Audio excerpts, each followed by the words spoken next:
YouTube, I'm so sorry for the archive. We missed it. All right, YouTube is booting up, folks.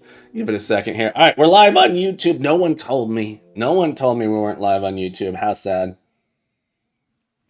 We're live now, though. We're live. All right, let's hop back in.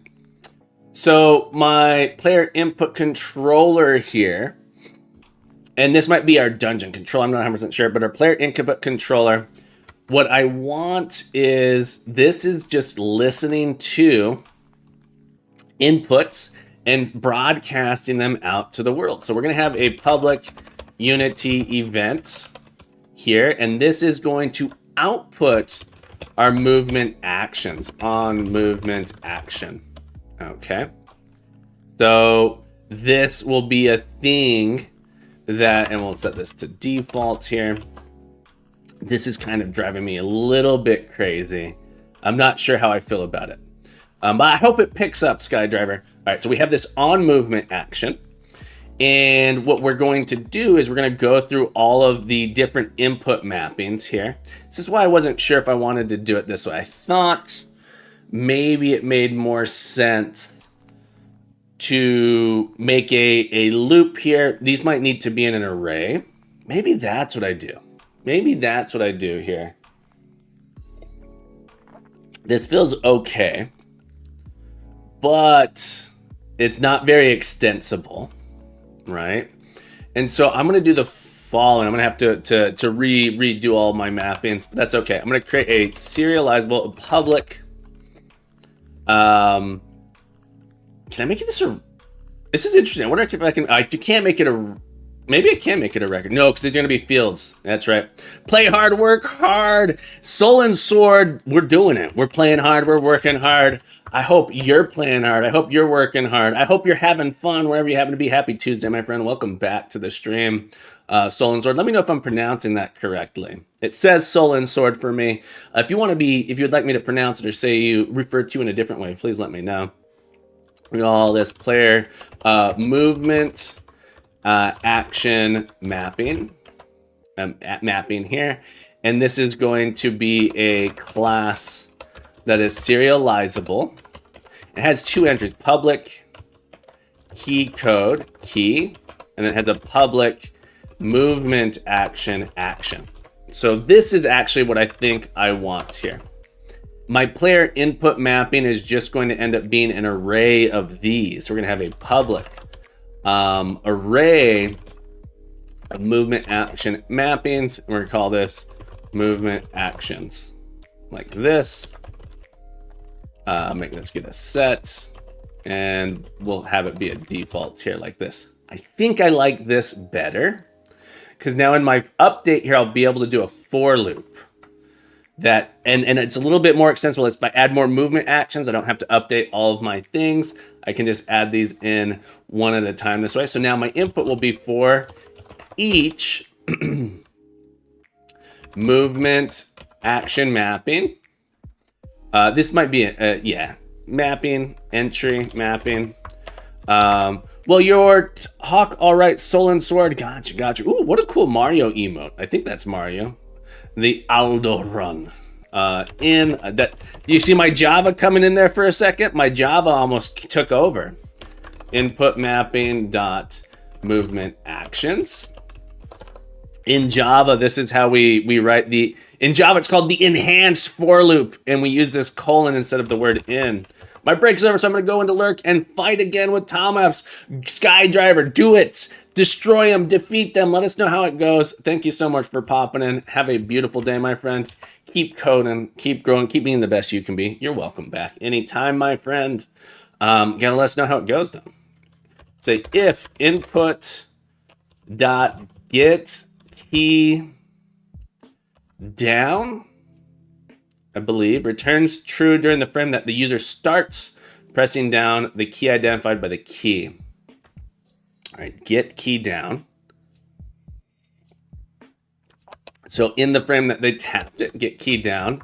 And we're going to say if it was our mapping dot key, then on movement action dot invoke, we're going to send the action key. All right. So we're going to say for every key in our mappings, go ahead, and if we see a key, forward that action off to us here. Whoa. Mimo, Mimo, Mimo, Twitch, me, MMO. Thank you for the raid, me, MMO. How was your stream? Folks, be sure to go give Mimo some love. Click on that heart. You see that heart right there? That is a heart that will let you follow an incredible streamer. Thank you so much for being here. How was your stream? Tell us all about it.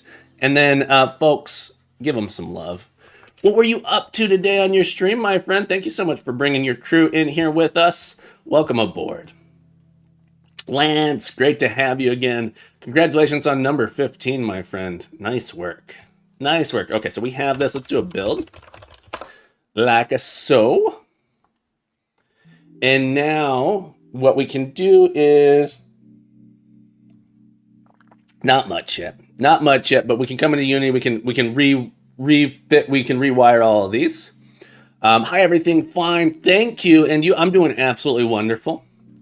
Absolutely incredible. Beautiful morning. It's a beautiful morning. Grox Alpha, welcome to the stream. Hi. How you doing, my friend? Hope you're having a beautiful day. I'm doing absolutely wonderful. Thank you for asking. Lance, no worries about being late. Look, you're never late. You're always perfectly on time when you arrive, my friend. How goes this wonderful Tuesday? Absolutely wonderful Tuesday. We are in the process here of setting up a movement controller for a dungeon crawler. Okay, so we're going to add in some movements. Our key here is the W button. This is step forward. The element here, our S. Come on, there it is. This is our step backwards button. This is going to, the cool part about this one is you could actually have multiple mappings. Oh, I lost it there. I wish it was a little easier to navigate this. Strafe left. We'll go with D. D. It's in here somewhere. D. Strafe right. Let's go with Q. Q is our rotate left. And our, I think this is the normal controls. I have to go play a game to make sure that's true. That said, we're gonna make it so you can modify these controls if you need to. All right, so we're gonna duplicate that as our WASD controls as well. I'm just gonna take that. I'm gonna duplicate it, WASD defaults. Yeah, Grox, I'm glad you're here, my friend. Welcome to the stream. Hope you're having a beautiful day. I'm Captain Coder. For anyone who doesn't know who I am Captain Coder. Captain Coder is me, and me is Captain Coder. I'm a computer science educator. I teach computer science and programming full-time, Monday through Friday. That's my job. And I absolutely love it. All right, we'll do that for now. Let's add in our arrow controls again. Forward, arrow.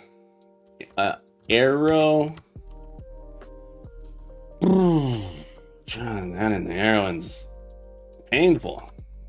Is it up? Up arrow. There it is. Up arrow. D for down arrow. Let's go with left for strafe left. Let's go with right for strafe right. Oop, not rotate right, strafe right. And then we'll leave those other ones off so it just won't set them. Playing exit with error 2, me overflow. We had a me overflow, it's true. True story. It's a true story. I wish we had saved these. Keypad 8 is step forward. Keypad 2 is step backward. We have keypad 4, strafe left. Keypad 6 is strafe right. Keypad 7 is rotate left. Keypad 9 is rotate right. Okay, so we got our default controls there. What do you think about ECS architecture for games? Grox, I haven't used it personally. I personally haven't used it, What I understand, what I've read, is it's great for high performance games that have tons and tons of entities. So if you have thousands or tens of thousands of different things in your game, I hear it's a very good way to do things. That said, it's a little different to wrap your mind around the data-driven aspect of it. It looks really cool. I haven't explored it. It's something that I think would be really fun to look into and explore. I just haven't done it myself. Great question. If anyone has experience with the ECS architecture, let us know. Let us know. I actually just ordered a game about it a little bit. Grox Alpha followed me, you know. Grox Alpha followed me. Grox Alpha, welcome aboard. Grox Alpha, thank you for the follow. So happy to have you in the crew, my friend. It's wonderful. All right, so we have our input controller. Now we can register events on this. We can register events on this to say, well, what do we do when someone presses something? And we can register our dungeon control on it. From my experience, I can say it can sometimes be pain to debug. Gotcha. I feel, look, let me ask you, Captain Chica, is there anything that's not a pain to debug? Just a question. Have you ever found something really, really easy to debug? The answer to that question, I think, is yes, but it's painful to debug compared to what? As someone who hasn't done it, I'd be curious. Segmentation faults are interesting. Usually segmentation fault is related to like a null exception, null pointer exception. Not always. Null reference exception is usually what is, not always though, segmentation fault. Segmentation fault means you are trying to access memory that you don't have access to. So in the operating system segments out your processes into memory chunks, and segmentation faults is when you've tried to access memory that you're not allowed to. Logic error, yeah. So it's like index out of bounds. You're accessing a null reference. That type of thing is sort of what said. That said, I don't do a lot of C++ programming. This is my experience in C.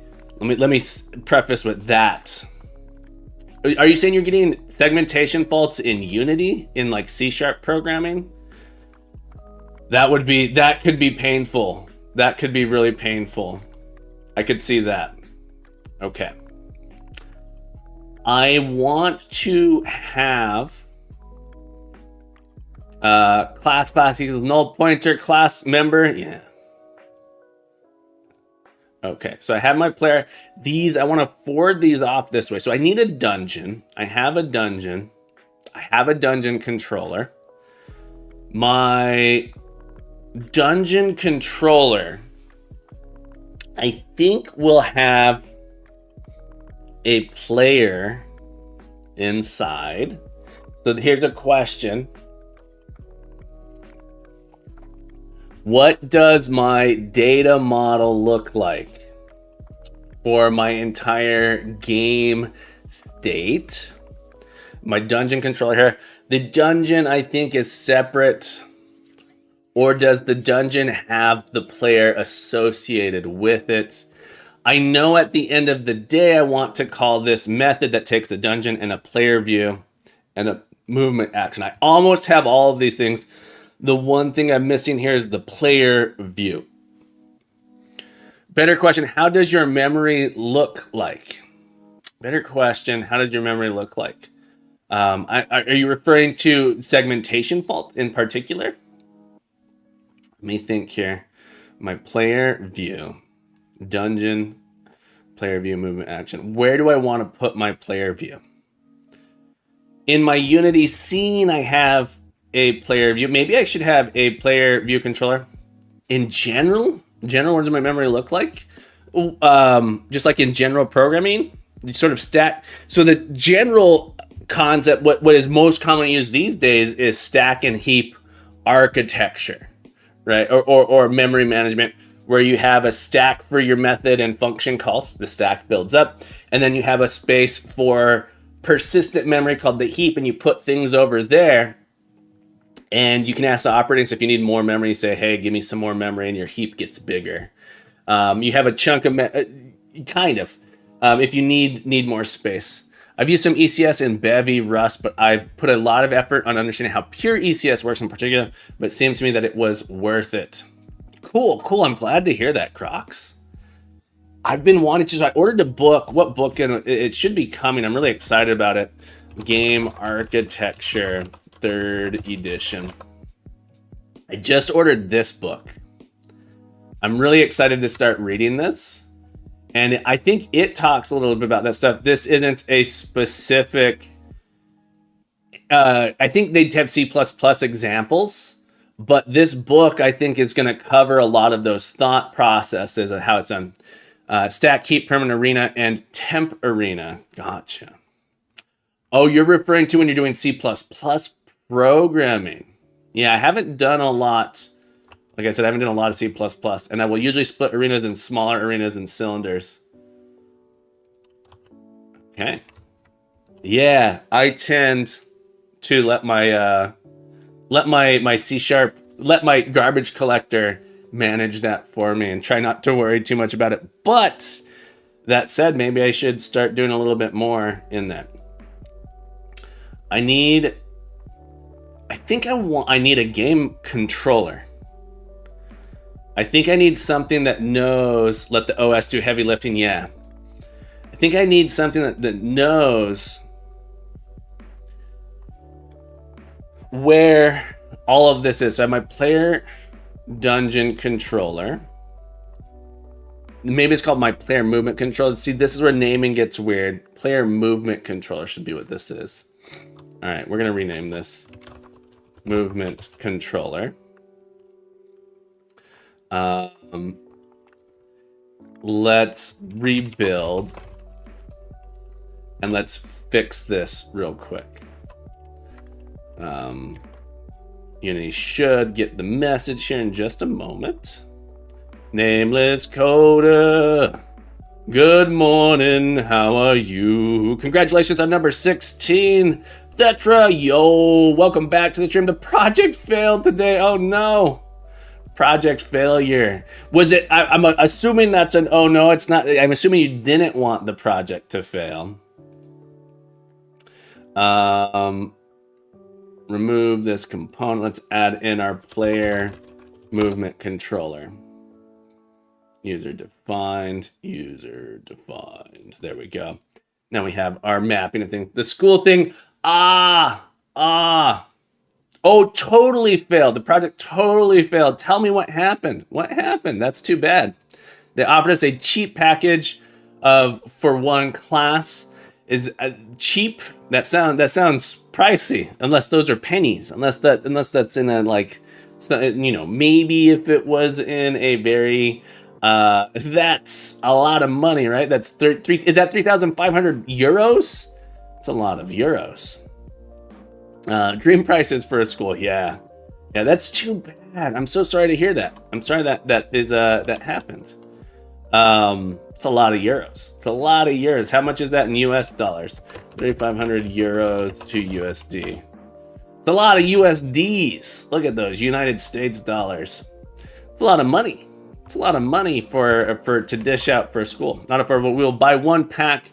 We use that as material. Gotcha. Shh, don't tell anyone. Don't tell anyone. Be careful where you say such things. They could be listening to us right now. Player movement controller. I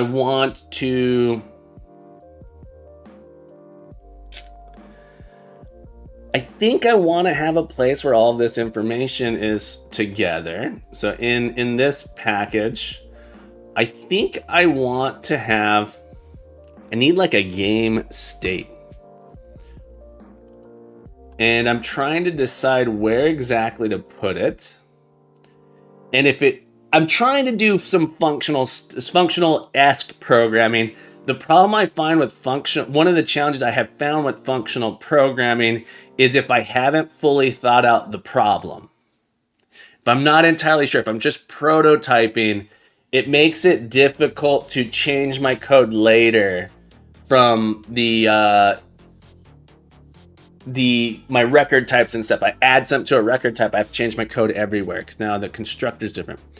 Nameless coder. Finished is a strong word. It's I would say it's a playable game with a menu, difficulty increasing, and you can play until you lose.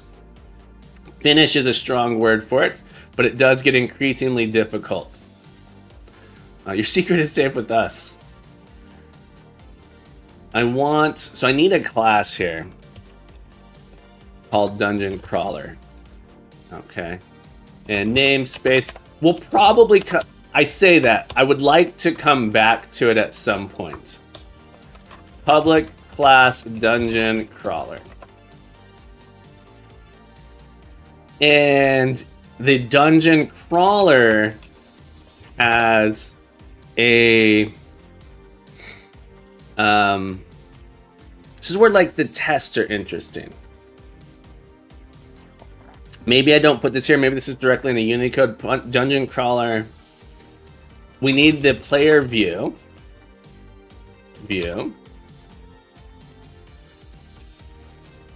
We need the dungeon. Current dungeon. And so this is just a data object. This is literally just a data object. Player view. Dungeon equals view equals dungeon, like that. It's just a data object saying here's a collection, here's a composition of these things that you're going to want together. These are compositions of the things that you want together. And then we have your dungeon looks amazing. It's so good, right? It's so amazing. Look at it. Look at all this beautiful text here. So dungeony. And the question is this make sense to put this? I think it does. It's just a collection of these things that have to put it somewhere. Eventually, I'm going to have like a player game object and stuff in there. And so my question really is coming, something I want to consider here. And I think I might need to make a player object as well. This is where interfaces might make sense. Or a party. I don't know. So it's not well defined enough. It's too ambiguous currently to do it. But when I'm just moving around the dungeon, I don't think I need any more information than this yet. At some point, I might want to add in an inventory or something. This is where I find I struggle with the functional programming. In object-oriented programming, you can just keep adding stuff into it. Am I right in thinking it still doesn't support records? We can, so Smab, the reason I can do this, and this will get into Unity just fine, right? So I'm going back and forth. I can't do this in a Unity project, but the way I'm writing my code where I'm getting the DLLs in, this is fine. This is fine. The hesitation that I have here is that I'm going to eventually want to add more to this. And I don't know what I want to add yet. So this is where I have, it's an ill-defined problem currently. I know for sure I want these two things paired together. I think the name Dungeon Crawler is giving me pause. This is more along the lines of the composition of a dungeon and a player view for movement in a dungeon. So Dungeon Crawler movement module. The name here, I think, is what's messing me up. This is well defined how I want these to interact.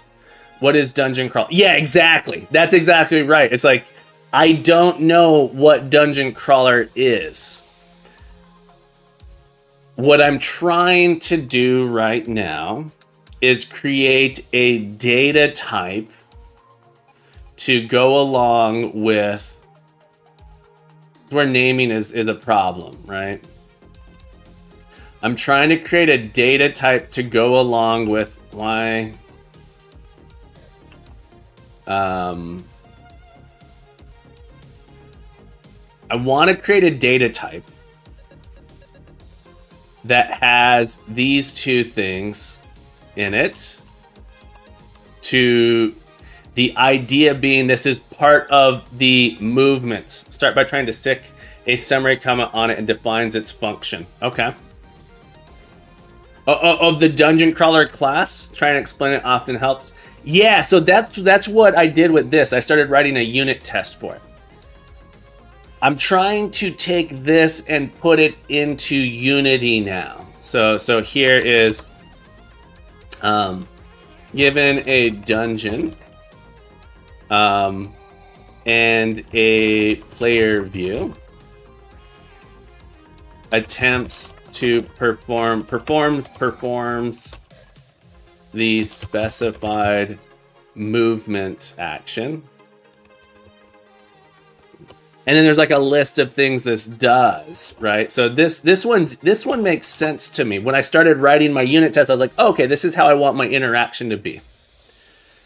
I want to have these two things contained together. Or we need these two things to be able to perform a movement, right? What is the name of the thing that contains these two? What is the name of the thing that contains those two things? That's what I'm struggling with.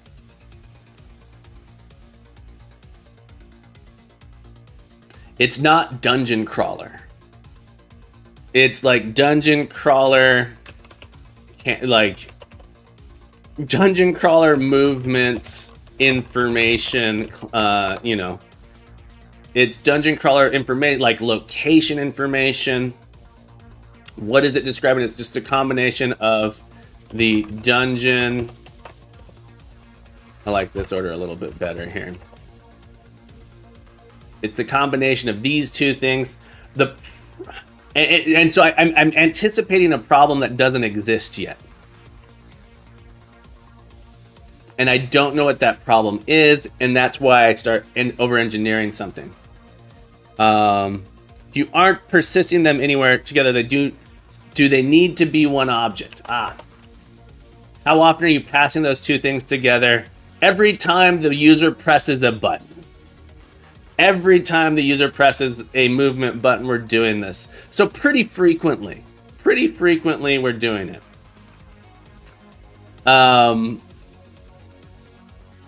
And yeah, so pretty frequently. So part of me feels like it should be an operator on that. But in your code, how often? How often are you passing those two things together? If you aren't persisting them anywhere together, do they need to be an object? So I'm trying to figure out how to write. So I could do this. I'm trying to figure out how to write my game structure here. I have this player movement controller. So this like handle player, maybe player input handle or something like this. This has an on movement action. We need to send this action off somewhere to do some updating to our game. And the class that does this. So I could write something that, and then maybe we write something, maybe we prototype something and think, is this the structure that I want? Is this persistable? Then maybe they don't have to fit in one object. They do have meaning together. I don't know what to call it. They absolutely have meaning together. It's not dungeon crawler, though. The meaning that they have together is how the player moves around in the world. That's the meaning that they have together. I want to, in Unity, I need to put something here that listens for these movement actions, that updates this view, and moves the player given this dungeon. So this dungeon controller has a dungeon on it. These tiles are just a rendering. We don't actually care about those. All right, it's part of our rendering.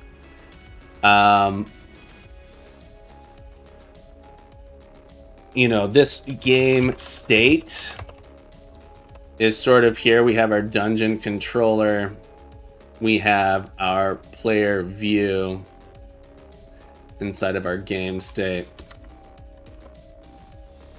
Our player view get moved. Like that. Thank you for the hat, Redeem. I think, oh no, someone over on Ko-fi. I'm not getting the messages come through. Someone says, Thetra, thank you so much. I appreciate you. Thetra, you're absolutely incredible. Thank you so much for that that coffee. Maybe we'll go get one in just a moment. Thank you so much, my friend. I appreciate you. Coding Chemist, welcome back to the stream. Thetra, I appreciate it very much. You're absolutely wonderful, Thetra. Thank you for that contribution. Coding Chemist, thank you for number 17. Congratulations. Controllers down here. So this is like our game state. Maybe they don't need to go together. Maybe there's just something that manages them. You know, Smab, thank you for pushing this. I think you're right. I think they don't necessarily need to go together. Something just needs to be, there needs to be something in my Unity state that knows about both. And it's kind of the game state a little bit, but yeah, so at some point I need a reference to those two things that they need to get passed in. Our player view, let's attach it to our player view object here. Player movement controller. I need this to have a player view on it. Create a new folder here. Player. Move that in there. This should be our player movement controller. These are all very linked together, so I'm okay having them here. Let's create a new file, player view controller, namespace, yeah, go to Dungeoneering, player.unity, public. Yeah, what owns, I agree, Smab, I agree. And I actually think it's one of the things that object-oriented programming, I think it's one of the complaints people have with object-oriented programming, it lets you get into a big old mess because you can just put it all over the place. One of the things I actually love about functional programming, or what I should say about algebraic data types. There's way more than one answer. In programming, we can put the data anywhere, right? In functional programming, when you're using abstract data types, ADTs, is that what it is? Abstract data types? It forces you to define that up front. Object-oriented programming, it's a little bit easier to be really loose with it and let that grow and get gnarly and get out of control. It's one of the things, what am I thinking of? Haskell ADTs. Algebraic data type. Sorry, I knew it was ADT, not abstract. Algebraic data types. This is what records are, right? So records syntax lets us define algebraic data types, and then it sort of looks like this particular way. And so you front load a lot of that process, and so this is an interesting thing we do. But yeah, I'm having a little bit of trouble with it, but let's create a player view controller. And this is going to be a mono behavior. And it's going to have a player inside. It's very easy to make a tangled mess in programming. Oh, absolutely.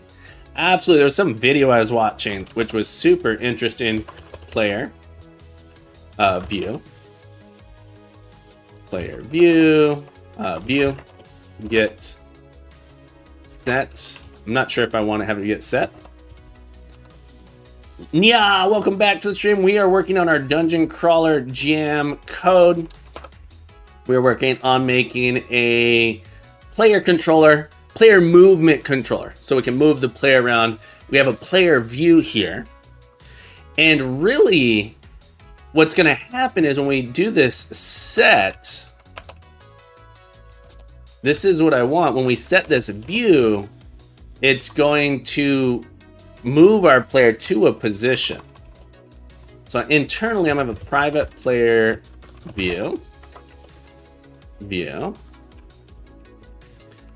it's gonna be nothing, but when this get is just gonna be to our view. But when we set this thing, it actually is gonna move us and orient us. I'm still transitioning in C# from old school procedure to OOP.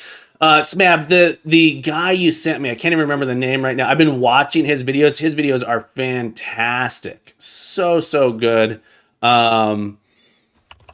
I've been watching him. I can't quite remember his name. I'm gonna find him real quick. I have him on my Zoran Horvat. Such a good, so many good videos. Zoran Horvat. This guy, folks. If you want to learn more about functional programming in C#, incredible. I've coded way too many styles over the years. Smab, I know. Horvat, Zoran Horvat, incredible videos, really pushing you to think, pushing me to think about different ways of programming. Walks in, congratulations on number 18. Welcome back to the stream, my friend. It's great to have you here. Pushing me a lot. Oh, it's such a rabbit hole, Smab. I was on a plane, so I downloaded tons of the videos and I was watching them. When we set this thing, what we want to do is we're going to update. This is just a wrapper. When we set this thing, when this thing changes, it's actually going to update our transform. Transform.position is going to be equal to a new vector 3, and it's going to be based on our view.position.x. Oh, look at this though. Where x, y equals view.position x, y, like this. And then our transform, we're going to rotate around. Transform.rotation is going to be based off view.facing switch. Like this. And this is going to be facing dot north. Can we import? Do I need this here? Facing dot north. Default. Just to get this happy and compiling for now. There we go. Rap time, welcome back. Congratulations on number 19. I'm doing absolutely wonderful. I hope you're having a beautiful day. Happy Tuesday, my friend. I'm doing absolutely wonderful. Quaternion dot Euler, and this is going to be 0 minus 90, 0, I believe. We'll figure that out. Let's go look at Unity real quick. Let's go look at Unity. Our player view, 0 would be to the east, minus 90 is to the north. Okay, so minus 90, east, 0, south is going to be 90, west is 180. Like that. Too much. All right.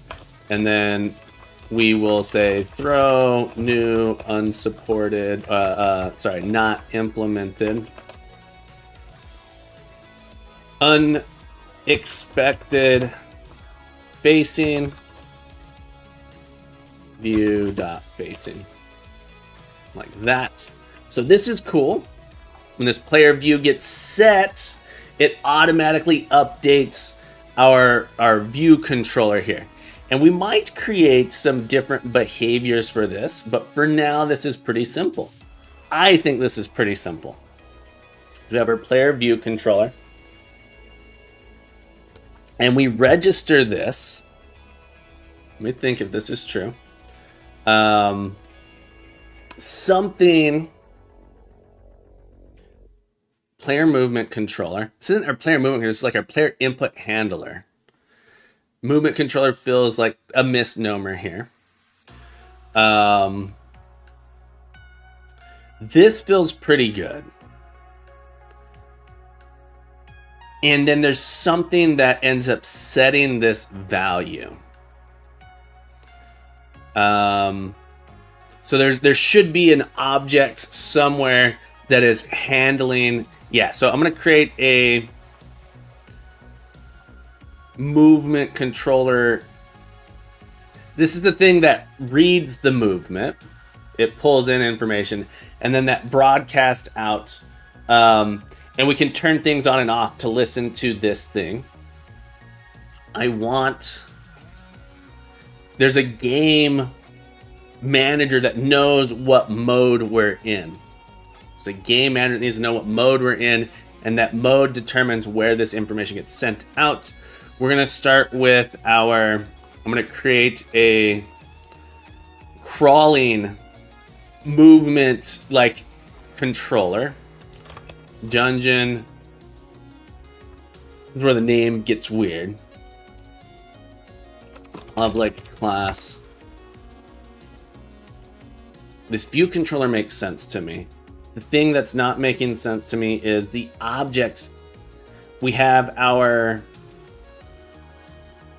dungeon controller. Knows about our dungeon, how to render it. We're gonna have a thing when the dungeon changes. So something that refers to these two things. And I think this is going to be our game manager. Okay, shouldn't be in our player. Game manager. Be a dungeon crawler manager. This is the thing that manages the entire game itself. Namespace captain coder dungeoneering Unity. Public class game manager.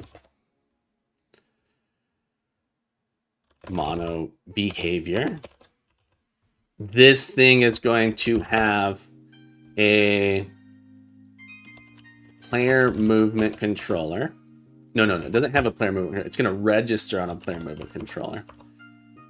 It is going to have a public dungeon controller. Dungeon controller. Is that not what we called it? Oh, it's going to need to reference the map generator. I need to change the name of this. That's okay.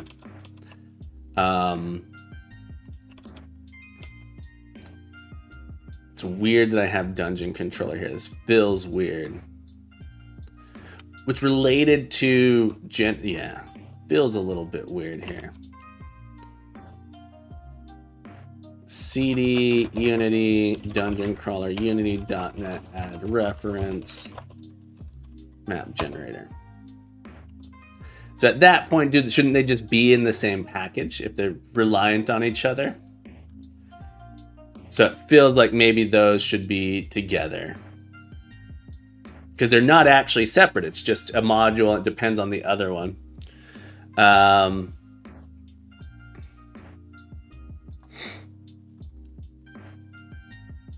Okay.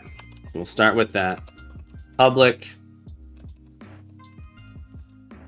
field serialize field. Public player view controller.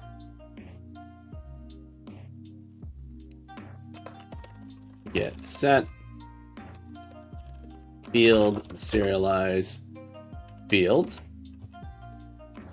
And this is game manager feels wrong. This should be like our dungeon crawler mode. Dungeon crawling mode. This is like when we're in a mode where we can move around. This is the input that we do. Dungeon crawler mode. I'm gonna just call it crawling mode. And almost should be a behavior. Crawling mode. Crawling mode controller. It needs these two things. because the way this thing is going to work is public void handle movement action. Essentially, all this thing does is when it's enabled, it is going to have the dungeon controller dot dungeon, call it data. Did I not make it gettable? Let's go look at this class. Dungeon. Oh, that's interesting. Public dungeon get dungeon like that. Dungeon dot move, and then this would be our player view controller dot view, and the action that's coming in here like this, and this returns a new player view controller dot view is equal to that. So this becomes a simple, hard to write a bug here. There are some spots where a bug could happen. The idea is it just passes that on in this way. Let's add dungeoneering to my user settings so that it'll stop complaining about that. And we'll set these to default so that that doesn't complain. I'm going to need to move up a directory. Okay. Go back into Unity.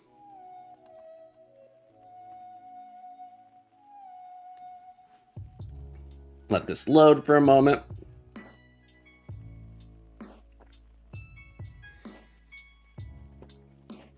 And we'll do a little bit of wiring up here.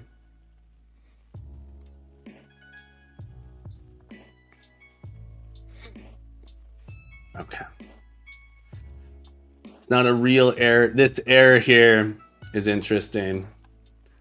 I'm not sure how to resolve it, but it's not a real error. Just another brick in the wall, Prophets. Just another Prophets in the chat. Not just another, it's the one. It's the only Prophets TV. Prophets, how you been, my friend? What have you been up to? How you doing on this beautiful Tuesday? Have you have a beautiful day? We're at 90 minutes. Holy moly, G, thank you for the reminder. Let's see if we can add this in here. I think I'm feeling confident.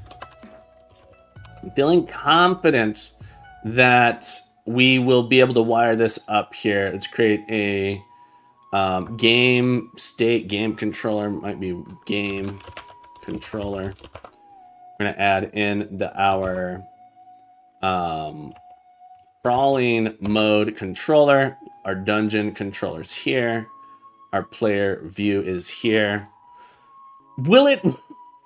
Do we have a thing that does a thing? No, we need to register this event here. Okay, so this should register here. And crawling mode controller, we're gonna do our handle movement. All right. See how we did? We're creating a dungeon for dimples. That's right. We're making a dimple dungeon. Okay, so we have no object set. Null reference exception. Interesting. Null reference exception. Let's see if we can figure out where that is happening. One downside of the way I'm programming. Movement action. Question mark. Is invoke the right thing to do this? That's interesting that we're getting that there. Let's come in. Let's fix that. It's true I should have had that, though. Is that the right way to do it? Movement. We're so close. We're so close. On movement action. Is this how we do Unity events? On movement action dot invoke. Yeah, I believe that is true still.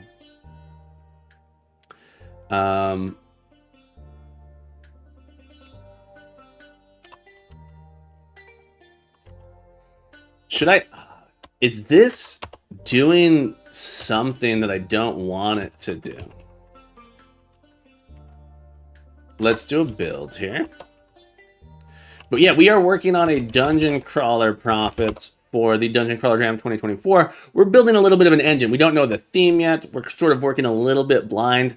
But I know that we want to have a basic crawler implementation. We may end up being a 2D game, but using... I think this will work out well for us, actually. See how this goes here. A little bit. Now it's just gonna not work, I think.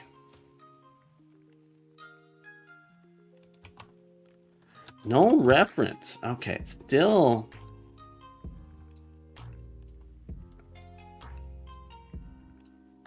Mapping? Might be input mapping. Mapping.action.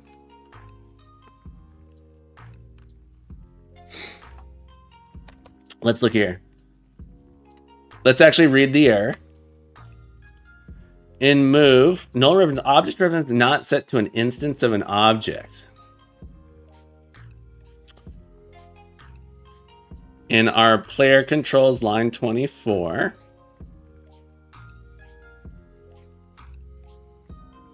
I just came in and it already makes me question my programming language. Echo Jackal. Alex, what is your weapon of choice, my friend? What is your programming language of choice? Which tool do you prefer to use? I'm a big fan of C#. That said, I don't know that there are any wrong languages, but there are tools that are better suited for one thing or the other. I force myself to do sort of some crazy things.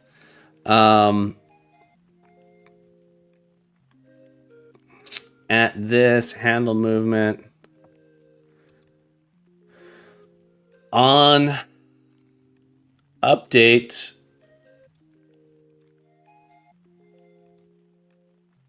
Am I reading this correctly? I don't know what is null. All right, we're going to take a break. I don't know how we would be getting a null here. Nothing is nullable here. Is passable. Dungeon could be null. I'm not sure what is actually null here. My favorite is HTML and CSS, more to web developer design, but I'm a fan of gaming developers. Oh, nothing wrong with writing some HTML, CSS, getting something visual and beautiful. All right, folks, we're going to take a quick break. We're going to get some more bean water, courtesy of Thetra, folks. Courtesy of the incredible Thetra. If you guys don't know Thetra, Thetra00, incredible game developer, game jammer, Unity programmer, C# programmer. Give him some love, folks. We're going to go get some coffee. Thank you so much for the coffee, Thetra. We'll be back. We'll be back. Don't go anywhere. We'll return in just a moment. We'll figure this out. Hang tight.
Cyport. Oh, Cyport. Thank you for following me today. Cyport, thank you so much for the follow. Welcome to the stream. Welcome aboard. Welcome to Captain Cody's Academy. I have my Moon People sound on. Hang on, folks. I'm going to fix that. Bear with me.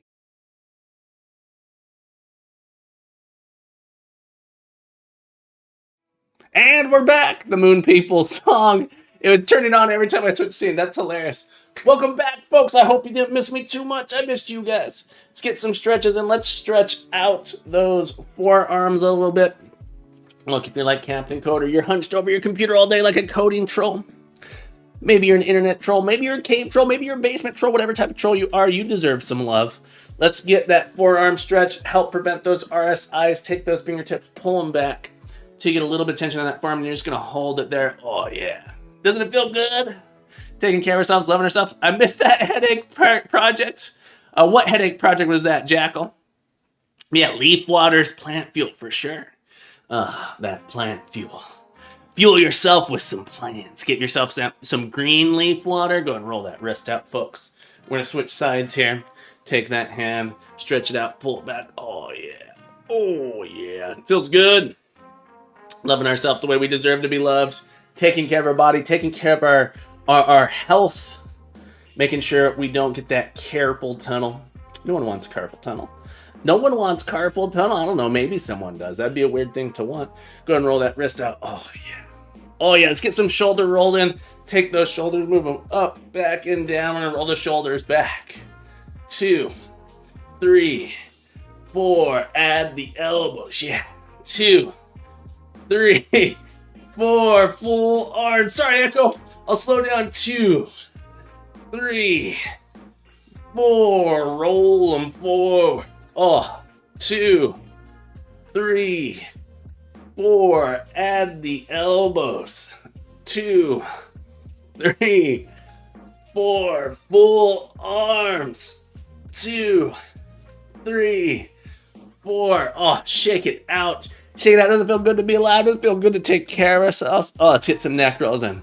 Take that neck. Take that head. Lay it down. Look down at the ground. We're just going to roll it around nice and slow. Nice and slow. Taking care of our bodies.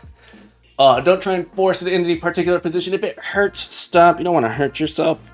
Just taking care of yourself. If you're getting dizzy, slow down. Maybe even stop that. Let's go the other direction now. Oh, yeah. Roll that neck out. 1. 2 more times. 2. Oh. Getting that little pop in there. It's probably good. Probably good. If it hurts though, you want to stop. Go ahead and bring that head back up. Nice stretches, folks. Thank you guys so much for joining me in those stretches. I hope you're having a beautiful day wherever you happen to be in the world. Happy Tuesday. It's so great to have all of you wonderful people here with me for joining me in those stretches. 125 points to all you beautiful people. You beautiful people. Let's hop back into our Unity project here. See if we can get this movement controller working. Oh, I'm glad you enjoyed them, Code Monk. Nice stretches indeed. I feel great. When I don't stream, I don't stretch as much. And so part of the reason I stream is so I can remember to stretch. I'm a little confused as to what is null here. What is null here? I'd like to attach the debugger. My neck also pops if I turn it. Let's see if we can get the debugger to attach here. I might have needed to do this from here, actually. I know in the past, connecting the debugger has not worked great for me. But that was in an older version of Unity. But let's add in, let's see if we can connect our debugger, figure out what's null in there. Okay, so this is interesting because I'm not writing my code in the Unity project here. This is really tricky because I don't know if I'm going to be able to, it's not actually attached. I hadn't considered this. Debugging this, I don't know if it's possible here. Let's do attach Unity debugger. Let's try attaching the Unity debugger. DC Jam Unity. Okay. Okay, so it says it's attached. Can I add breakpoints into code? We're about to find out. Let's hit a run here. We should be able to add a breakpoint to end. JD, how you doing, my friend? I don't know if I said good morning. Happy day. Pops find cracks that you need you need to worry about. Yeah, don't, if you're feeling a crickety crack, maybe it's too much. Can I add a breakpoint here? All right. I can. Okay, that's cool. That's cool. Let's look at what is null. Mapping is not null.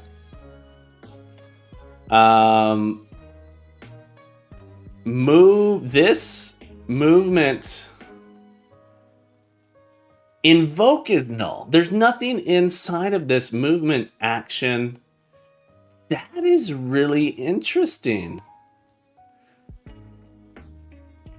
I think let's do a step into,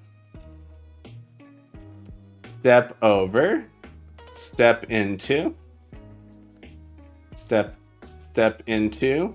It's just pulling these things out. Step into. Is dungeon null? Dungeon's not null. Step into. Strafe right. Step into. Okay. Wow, it's pulling out. View is null.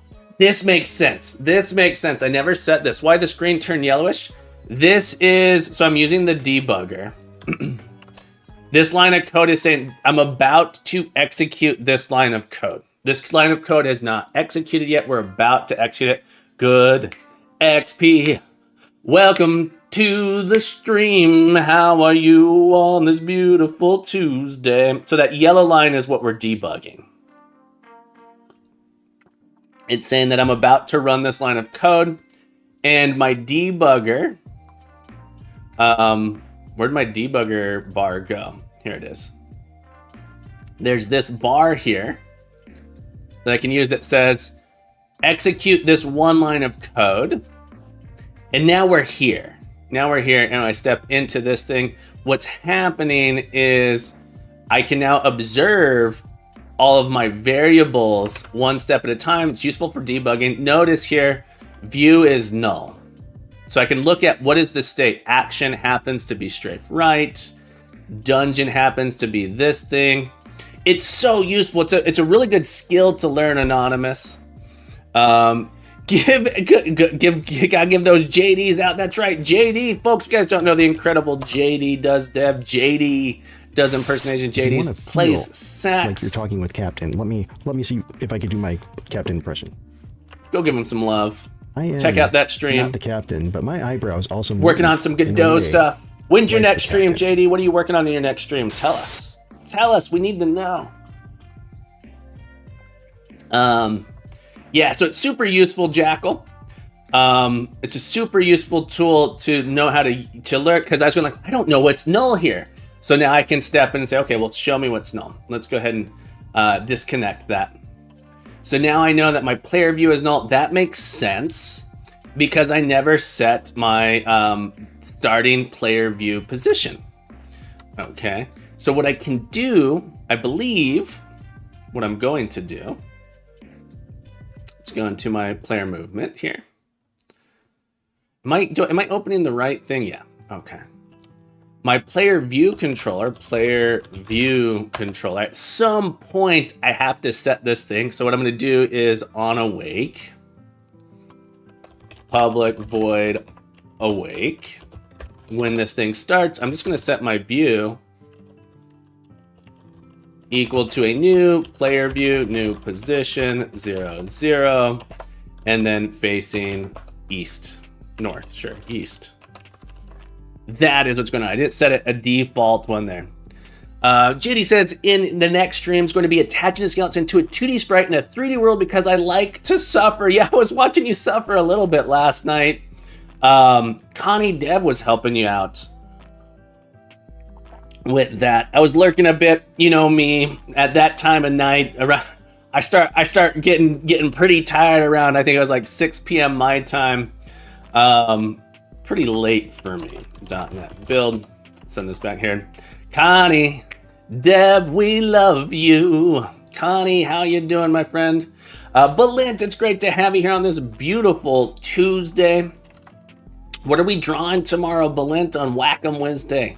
I gotta know. I need to know. It's a need to know basis, and I need to know.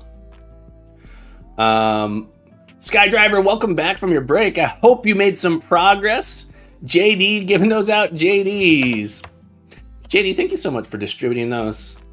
Finding people who are worthy of the JDs. We need to make those redeemable. All right, so the controls are definitely not correct, which is hilarious. All right, rotate right and rotate left work. I am pressing forward, pressing A and D. So I've done something wrong. I'm strafing left, I'm strafing right. It'd be nice to have my player view here visible so I could see what my player view data is. So I think I'm gonna do that. All right, so we have it attached. My controls are wacky as all wackiness goes. Let's look at our user defined. W is forward, S is backwards, left, right. Super interesting. Super interesting. That I'm pretty sure my rotations are set incorrectly, but it's hard to tell it out. It's a first person game for sure. It's not a shooter. There's not a shooter. I'm pretty sure I have this code incorrect. I thought north would be this, but I'm pretty sure this is wrong. My logic might be wrong. I'd have to go look at the test. We're gonna double check though. We're gonna double check. I'm gonna put, can I make my player view? I don't think I can. This is interesting. Oh no, because it's gonna be, yeah, I need like a serialized version. So in traditional dungeon crawlers, the movement is stepwise. So you'll notice in it's mimicking older games. When you take a step, there's no transition. The camera doesn't transition with it. And so what we might do is we might add a transition variable that says, okay, well, we're gonna move the camera with it. So that's intentional. That's intentional. Something is not quite right. My logic might be wrong. I could go look at those tests to make sure. I'm gonna put a thing in here to check it out. Why are you starting early? JDS, why am I starting early? I never even questioned that. Why are you starting early? When you say starting early, what do you mean? Why do I do my stream early? Because I can. It's when I'm awake. It's when the world calls out to me. Early is relative. Yeah, so I'm creating my engine for it. We don't know the theme. So if you go to the Dungeon Crawler page, early is a relative term. Recommendations. We strongly recommend that you send a strong focus on it when possible. We recommend, hang on. Hints and tips. Avoid creating the game, hang on. There's a whole thing in here about you should start early. Hang on. Where is it start? Can I start working on the jam? No, the game must be a new game purchased and finished. Hang on. Will there be a thing? Can I reuse the old source code? Maybe reuse helper libraries? I swear there's a thing in here. You're supposed to do it. Looking like the player is teleporting, not gonna lie. You're not used to that style of movement. In this year, I want to add a toggle where you can toggle it on and off. You can toggle it on and off. In a lot of ways, the player is teleporting to that spot because there is no transition. So it does look like it's teleporting. Start. Where is it? Be sure to read the real calls. Zuper Dan was here, who's hosting it. He knows I'm it's all legit. Hang on. I don't want to read all of this right now, but I might have to. The game must be explorable. Will there be a jam rating, prizes, hints? Try to avoid the pace of the game, including skippable when uploading. It is advisable. All right, here it is. It is advisable to be prepared with your tools and have at least a rough design idea of your project before starting. Creating a game in such a short time can be daunting, so plan well and keep the scope narrow. It is better to submit this. Maybe they don't have it this year. I swear. Anyway, I'm not creating the game. I'm creating an engine to be used as part of the game, JD. I hope that answered your question. So I'm getting my movement control. It's how I move around, teleporting room to room via 10-meter jumps. Smab, that's impressive. That's impressive for a programmer of your experience. Okay. What I want to do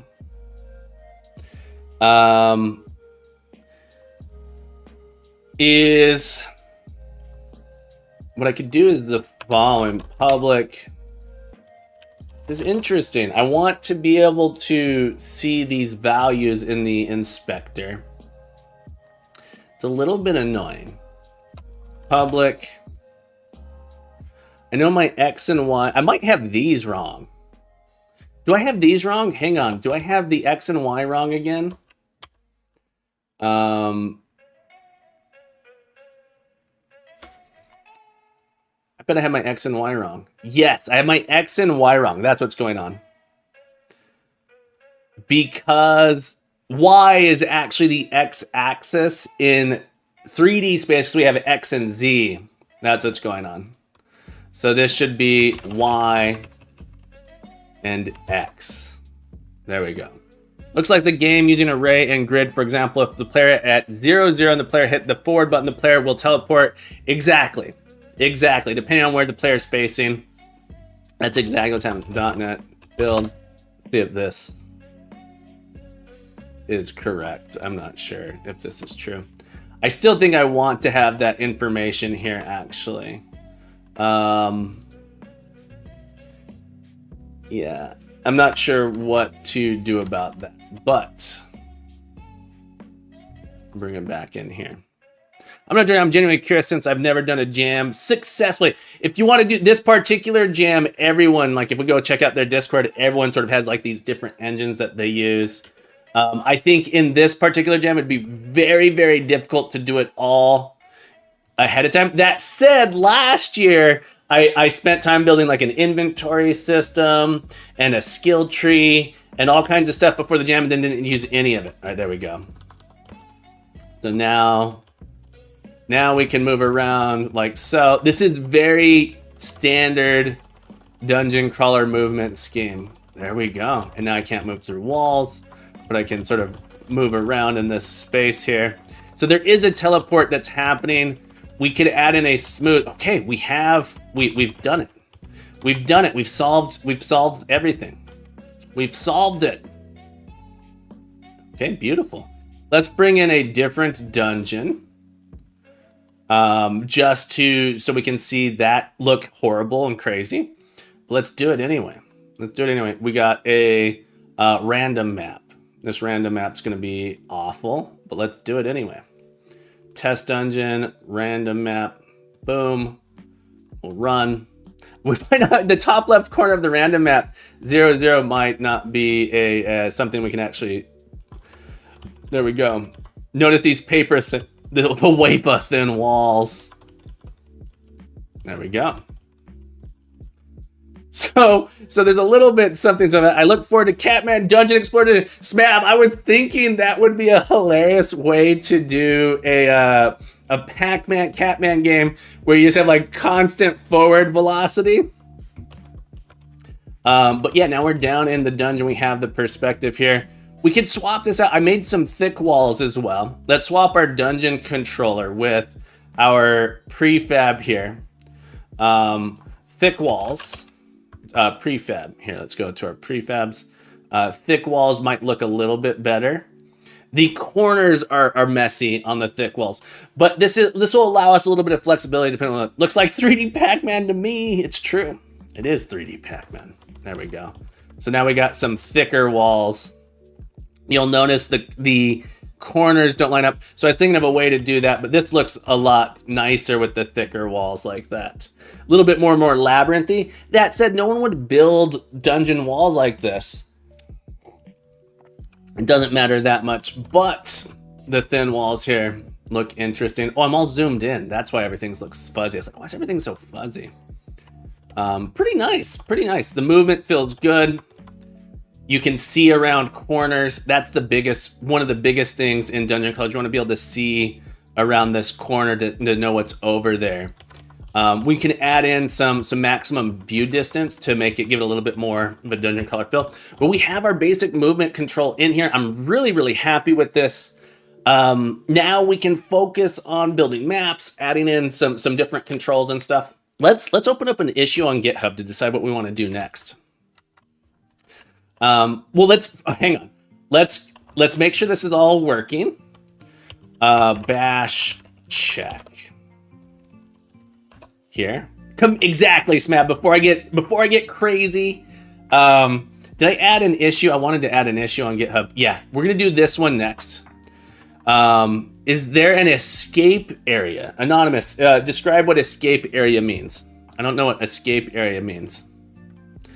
Our files are formatted well. We've got some coverage. Did we add anything? Looking all right here. Get status, get, hang on. Oh yeah, these need to be in there. Get add, get commit -m. Feature. Player should be able to move in game. There we go. I know you like creating a bash check. Can we please have a command file as well? Yeah, Smab, absolutely. Absolutely. That's a good idea. I am starting to, so batch files, BAT files used to feel so terrible to me, but I've started learning a little bit of PowerShell, and I think I'm becoming a Microsoft junkie, I think, a little bit. PowerShell is really, really powerful. And it kind of runs on .NET, doesn't it? And so you can do crazy things with PowerShell. I'm starting to think that I like that a lot. But there's there's some tension in my brain against the whole thing. Let's open up a pull request. A command file would be fine too, but PowerShell would be an option. And I know, it's crazy. Feet. Players should be able to move in Unity scene. Implements and closes number 6. Okay, the pull request. We'll let this run. While this is running, I'm going to open up a few new issues. Okay. Option. Feature. This is going to be switch between instant movement and fast transitional movement. So we need to implement the option. This is more of a enhancement, but this is something that would be a nice to have for 3D Mo's. Krasenstein, so the jam, great question. Here's a link to it if you want to check it out. The jam officially starts at the end of this month and runs for 10 days, I believe, 22nd to the 31st, 2 weekends.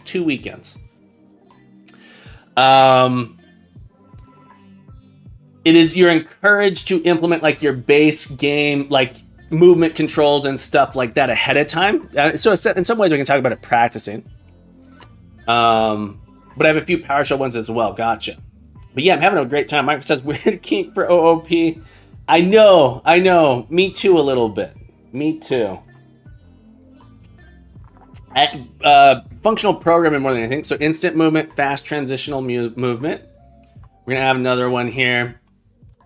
I know I'm gonna want this. This is gonna be add audio controls for music / sound effects. I know I'm gonna need this, so I'm gonna need an option to turn the volume up and down, slide it around, that sort of thing. So this is gonna be an enhancement. Okay. One thing to note on this project, I will not be taking contributions during the jam itself. It's very important that your team is, I think there's a limitation on team size. That might not be true, but just normally my projects, I want to have them be open source so people can contribute. But I'm going to say on this one, probably no contributions until the end of the jam. Audio controller, instant movement, remove trailer pressure, be able to move in Unity. We're about to close that. We're going to do this one next. Switch between instant movement, add audio controls for music, sound effects. I have an idea for, it's a Legend of Grimrock Dungeon Crawler jam that's so sick. I know Krasenstein, I love Legend of Grimrock. Legend of Grimrock 2 was awesome. And then the mods people have made for that game are absolutely incredible as well. How have you been, Kras, folks? If you guys don't know Krasenstein, go give him some love. JD, go for it. Go for it. I would love that more than, you know what, JD, I would love that more than anything. It's open source. I would encourage people to do that if they want to just join the game jam and use my tooling. That would be awesome. Folks, be sure to give Krasenstein some love. Incredible developer. I need to get a new trailer from you. Awesome. I'm looking forward to seeing, I hope you don't mind me saying, but Krasenstein, I'm gonna be seeing Krasenstein in person this week. It'd be awesome. Yeah, when you get a new trailer, send it out. I'll update that there. But folks, well, you can give Krasenstein some love. Creator of a fantastic digital card game. Gonna have a powwow. It's gonna be true. It's true. It's gonna be awesome. All right. I believe. All right. So this passed. Let's go ahead and merge this in. There we go. We'll delete that branch. We're gonna do a git checkout main, git pull, git branch -d. There it goes. I probably forgot to hit save in Unity. No! Don't stop! I forgot to hit save on this scene, so I bet this is all going away. I hate that. Please don't. No. Ignore, don't reload. All right, there we go. Saved it. Okay. There we go. Let's get that get status. Okay. Git add. Git commit. Really, one thing I could do for this is when I need to get rid of these dungeon tiles. This makes this scene giant. We'll delete those. Save that. Git status. Git add. Git commit. Sure. Save sample scene. All right. It really should have been on the previous, but that's okay. We'll push that up there. Probably broke everything, but that's okay. No, hopefully didn't break anything. Get branch. We're gonna go ahead and delete this. Both these branches I can get rid of. 4 get branch 6. Okay, so we can move in the dungeon, can move in the Unity scene. I want to come over here. We're gonna fix these names here. Smab, thank you for calling me out on this. Folks, if you guys ever backseat coding, believe it or not, I love backseat coding. I learned so much. Most of the thing I've learned about C, I would say the majority of the stuff I've learned about C#, about programming, the things I've developed, my skills I've learned have been from people backseating on my stream. So thank you all so much for that. All right, we're just gonna do this as a refactor. We're gonna take these and remove this trailing underscore on all of these because I'm crazy and I put them there. because of reasons that I don't understand. I do understand, because I thought a thing that wasn't true and I thought it wrong, but let's fix it up here. We're gonna fix all of these. Oh, I'm so glad I don't need this, because it was driving me crazy. We're gonna let the dot do this speaking for us. All right. Easy pull request here. Easy fix. Simple. Status. Bash. Sorry, not bash. .NET. Test. Props master. Welcome back to the stream. Props, how you doing, my friend? It's great to have you here on this beautiful Tuesday. Git add, git status. I'll make sure this is right. Git commit -m. Make sure I didn't miss anything. Yeah, I don't think I missed anything. Git refactor, rename tests without trailing underscore. Push that up. And then I'm doing absolutely wonderful. Props any day I can wake up and code. It's a beautiful day, and today's even more beautiful because of you. Twice as beautiful. It's twice as beautiful now that you're here, my friend. You know, it was beautiful before, but now I gotta say, gorgeous. Fix and close. Number 7. Boom. See this? See all this? Feels like progress. You smell that? Smells like progress. The bad side of me, sorry I missed you on stream. Bad side of me, welcome to the YouTube side of places. For some reason, I think I missed it. I don't know how long ago. I don't have a timestamp there. Great to see you on the YouTubes, my friend. Smells like Teen Spirit. That's a song that exists. All right. What do I want to do next? Now that I have the movement. Oh, you know what I really want to do? I want to play around with this in Lua. I want to take a look at Enlua. I want to add some scripting to my game. Make it easier to write code that teleports and does things with the player. Oh, we also going to need a dialogue. This is more of a question to consider. It's a design thing. Question. Consider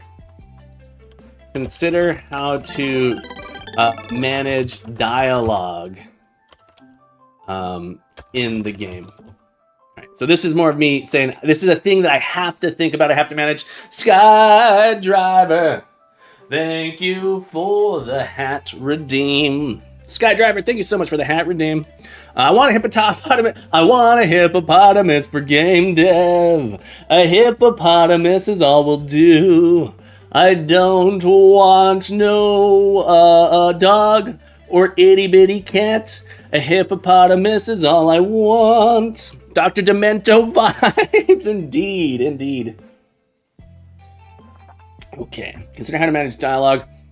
All right, so this passed. Let's get this pull request merged. Merge, confirm, do. Delete that branch. I should really start doing this from this program. Get 7. There we go. Okay. Close all. I don't know why. I don't know what's going on. Did that save not happen? What? Oh my goodness. What? Oh. Why did none of these save?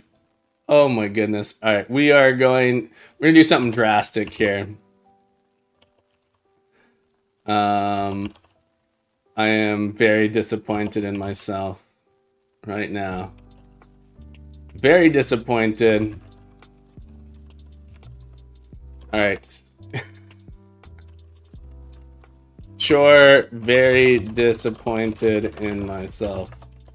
There we go. That was really disappointing. No one saw that. Shh, don't look. Don't look. You didn't see, you ain't even seen nothing. You ain't never saw nothing, never by no one.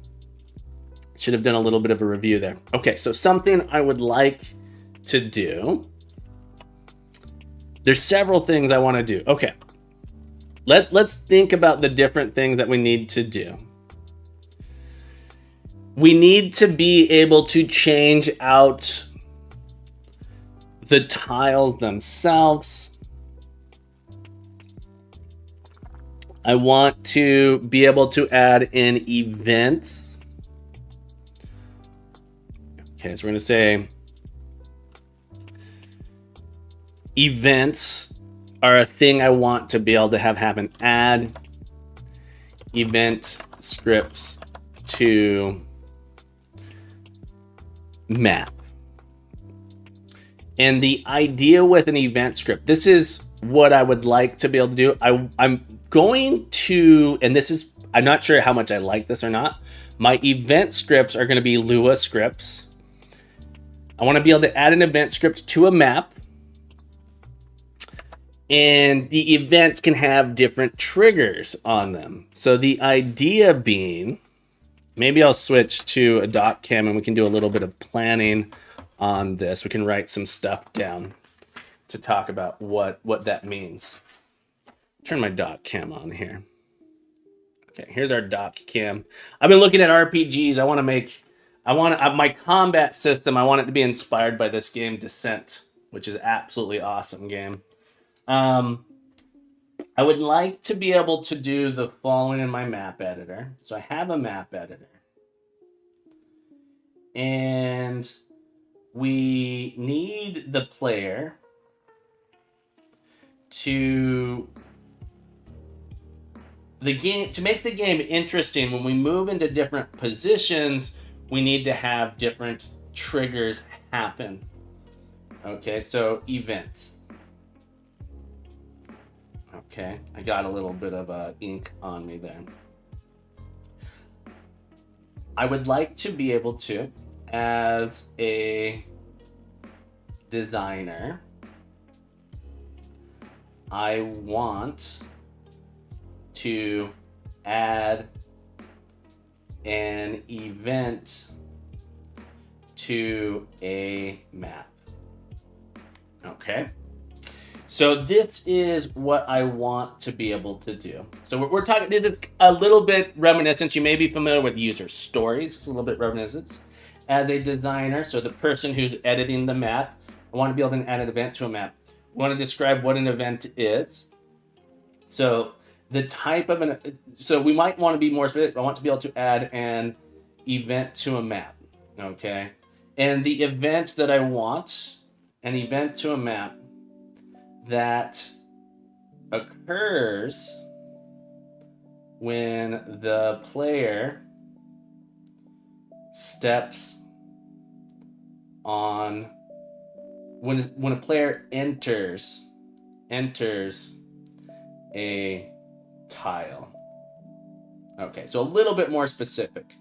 I want to add an event that occurs when the player enters the tile. The event teleports the player to a different location. I know this is the type of thing I might want to do. Okay, as a designer, I want to do this. And so the event teleports player. So there's sort of like a second story here as well. Hyper, congratulations on number 20. Welcome to the stream, my friend. Glad you're with us. So the question is, how does this look in my project? I think the event itself is not that important. This would be another thing, is like, as a designer, I want to be able to create an event that teleports. So what I want to do in my map editor is, when I am in a tile, so this is the event, when the user, and we're talking about my map editor here, presses a button. Let's go with presses. I need a key here. E in a E, and the cursor is in a map tile. I want to open a menu, display a menu. So I press E, opens a menu that shows scripts that to attach. So I want to be able to press a button, attach a script, and have that script do something. So there's some prototyping I need to do here to understand all of this. So before I can even do this, I need this idea of a map. A map has tiles. A tile can have an event in it. Events have triggers like on enter, on exits, on action. So the user might have some action they press. Maybe you're on a tile, it causes the player to rotate. Ooh, that'd be an interesting one. Make the player rotate. Change the player's visibility, that kind of stuff. These are just ideas. When the user presses E and the cursor on the map tile, open this up. So before I can even do this, I need this idea of an event. So this is like a map event. Map event. Okay. A map event. A map event. Let's think a little bit about this more. I'm not sure. How's the screen look? I feel like the contrast might be too high. I'm not sure if you guys can read this or not. Let me know if it's too bright. I might be able to adjust the lighting a little bit to make it seems worse. So you can read it. But let me know if you're having trouble. A map event has a trigger. Okay. What causes this? Okay. And then an action. What happens when trigger occurs? So you can think of it as sort of like an if, then. So trigger and then action. And I need to figure out, I need to consider how I'm going to put these in my game. What are the different triggers? And I think the first trigger that I want is trigger type. I know for sure one that I'm going to want is on enter. So when the player moves into this space, perform some action. Okay. And I think I'm going to start with that. I'm going to write a test for this as well. I need to design my map. Writing is really hard to read on that camera. Gotcha. I should probably switch to, it's just the lighting on this. Yeah, my remarkable may or may not be dead. I've been finding that writing in notebooks has been pretty helpful for me as well. Thank you for letting me know, Smab. Maybe we will not use this notebook. It could be the lighting as well. If I bring it just where my position to, that seems a little bit better. My handwriting is so terrible is another part of it. So let's write some tests though. Let's write some tests. Let me turn my dot cam off. Thank you for the heads up. Add event scripts to map. And so this is a giant feature because there's so many things with it. I wish it could be a little bit smaller, but there's really a prototyping phase that I want to do here as well. So I think it's going to be a big, this might be considered like in a project, something, I don't know. It's very, very vague. And we're going to start there. But I know this is something I want to be able to do. And I have a vague inkling of what I want it to look like. But we're going to start by writing some tests to think about how we can do it. So in my test folder, my dungeon map, this is really where the dungeon map has events. Okay. Event should. Okay, so we're going to start with this idea of an event. And maybe I'm going to call this event is a loaded word here in Unity and other places. So I might change this to tile event. So this is events that happen on map tiles. Skydriver, have a beautiful day, my friend. We'll be back tomorrow. I hope to see you again soon. Keep coding, keep growing, keep being awesome. You're welcome back anytime, my friend. Have a beautiful day. Thank you so much for hanging out with us today. So this is going to be this. I'm going to just still this to start us off. Tile edge, and this should be event tile event should. And I want to think about what is happening here. Public void tile event should trigger on enter event. Okay. So the idea here being we have some events that trigger when you enter this space. I know I want an event that will trigger when we enter a space. What does that setup look like? Where does the event go? What even is a tile event? All right, so I'm gonna write some pseudo code here. And it's gonna have a script attached to it. So it'll be something, tile event should trigger on enter event. So I kind of want an event, tile event,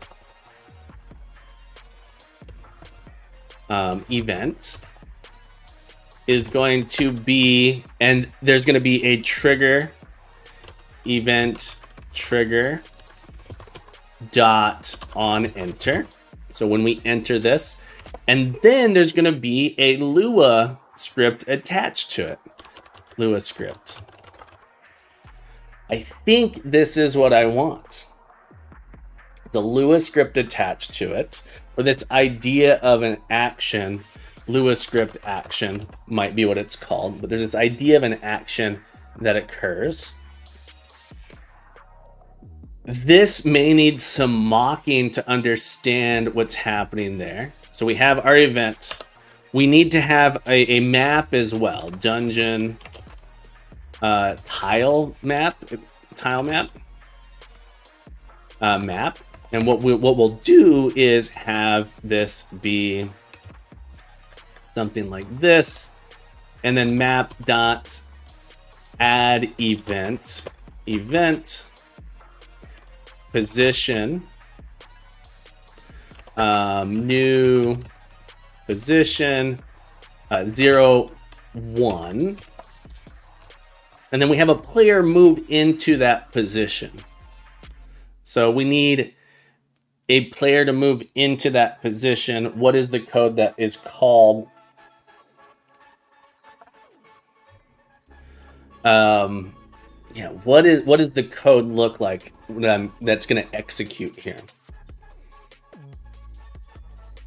This action sort of needs to be defined up top, so we might have a mock action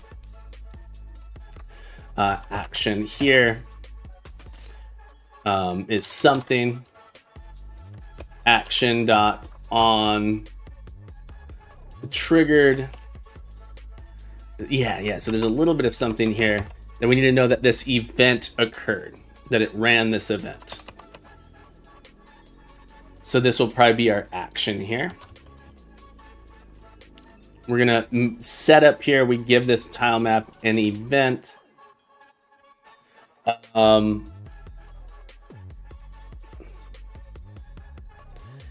And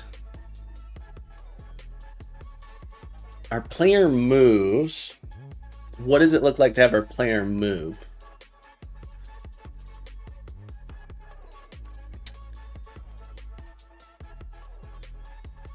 We add an event to that spot.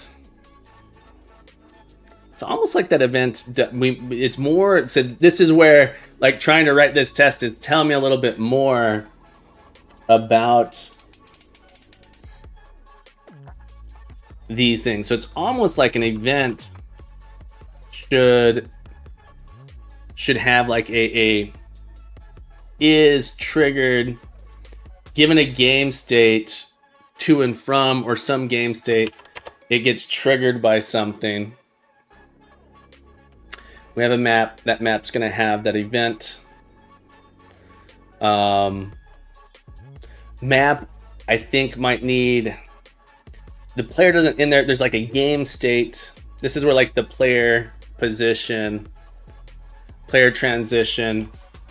In our code somewhere, we have player controls dot move dungeon. This is helping me out a little bit here. Dungeon, player view, movement action dot step forward. Okay, I'm gonna step forward into a tile. Dot step forward. All right, so we're gonna need a player view. Player view. Player equals new player view. Like that. And they're gonna move into a position. So 0, new position, 0, 0. Facing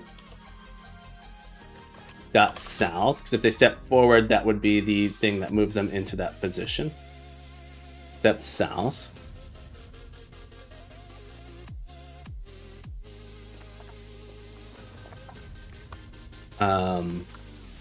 Somewhere this is going to be called, and we get the new view. So this causes the player to move.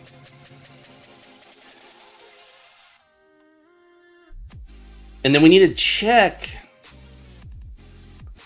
if it triggered that action. This movement needs to check whether or not we just entered that position.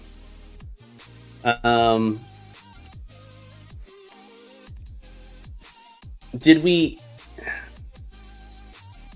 just move in or not? I don't know why this is so tricky to me right now. When does this action occur when we move in? We need a thing that tracks like when a player moves. When a player moves, it's going to end up invoking a thing saying on move.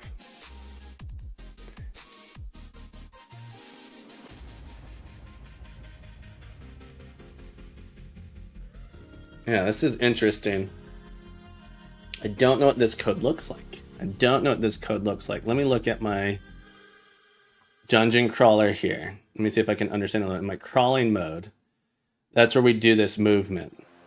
My player view gets updated. It's almost like this needs to say, well, if the position changed, I need to tell someone about it.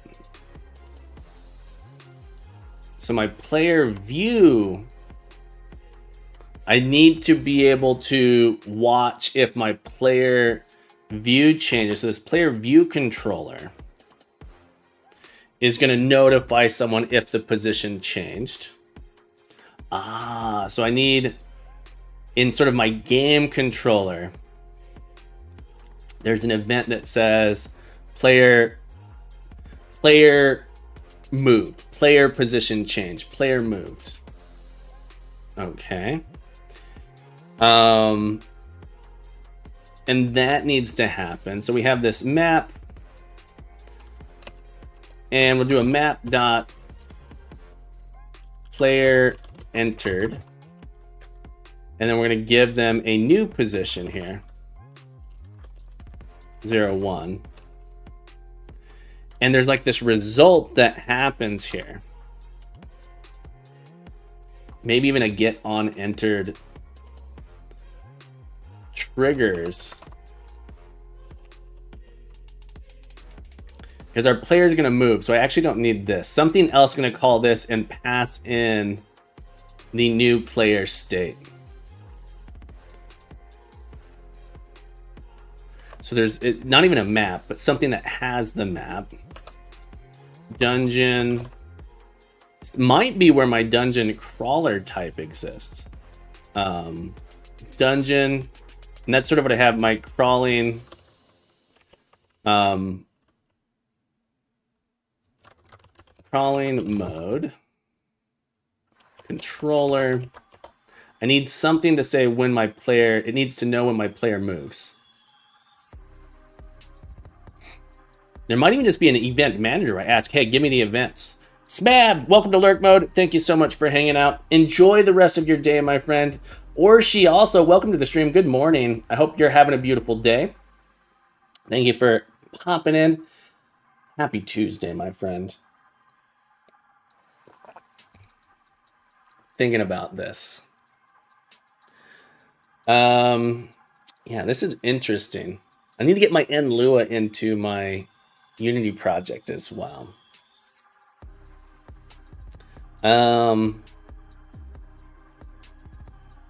Events. It's a design process here for what my code is going to look like.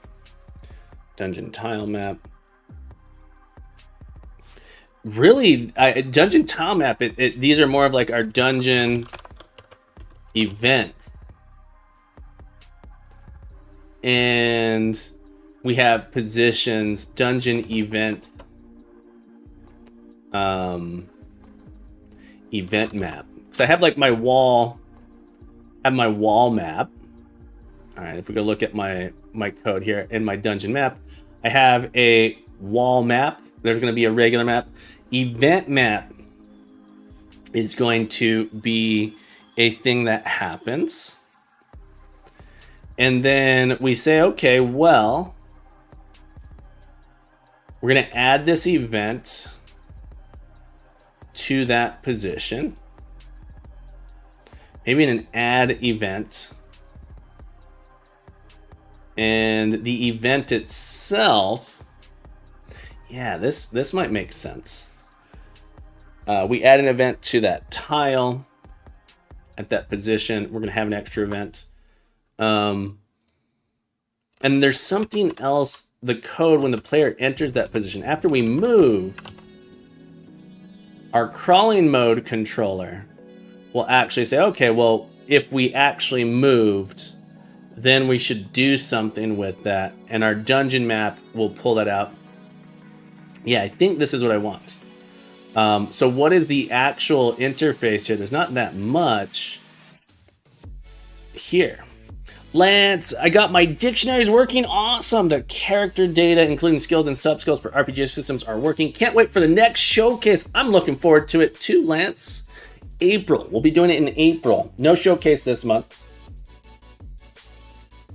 I'm a little too busy, but we will be doing it in April, and I hope you're able to join. We'll make a post about it on Discord in the early April, late March, when I have a little bit better idea of when it's going to be. Okay. So this makes more sense. It's really just a data mapping of these things, and these things are going to be grouped together. And the the event really, I just want to be able to invoke it. Map. Events, right? So event map, this should be dungeon event map. Do I even have a tile? Let's look at dungeon. My wall map should not update count when settings shared. Yeah, so this should be a really simple data structure. This should actually be our dungeon event map. Should dungeon event map should basically be able to add, remove events. So I'm thinking about adding, removing events. What does that mean when we're going in here? What does an event look like? A tile event. Let's come up here to our dungeon crawler. It's part of our map, actually. Our map. Let's create a. I'm gonna rename this. I'm gonna create a new folder, event, dungeon event map. Create a new file, dungeon event map. Namespace Captain Coder Dungeoneering dot dungeon map feels okay.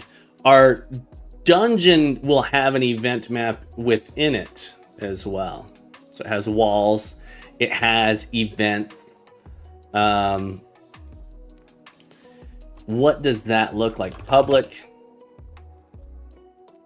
class dungeon event map. Again, this is sort of going to be very similar to our wall map, where we have a position and then a tile event, public record, public enum, event triggers. One of them is going to be on enter. The only one I care about right now is when the player enters the event. There might be an on rotate, there might be different events, but when we move into this, on exit feels like another one. All right, let's do on enter, on exit. I like that. When we enter it, when we exit, it might say a message. We might move into, on enter, on exit. Let's create a public record tile event. And the tile event needs to have a trigger. So this is when it's going to happen. I think I want to give it a name so that we can tell them apart in the editor. We can give it a name. And then we need sort of the action that occurs on trigger. I'm wondering whether or not this action is actually a delegate like this, or if we have this idea of an action.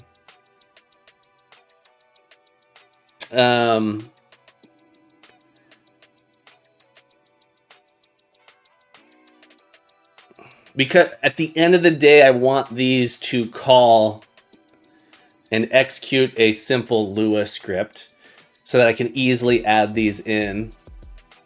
And I don't have to write a bunch of C# classes that do, like, for a variety of things. This will be a little bit simpler. I'm thinking it might just be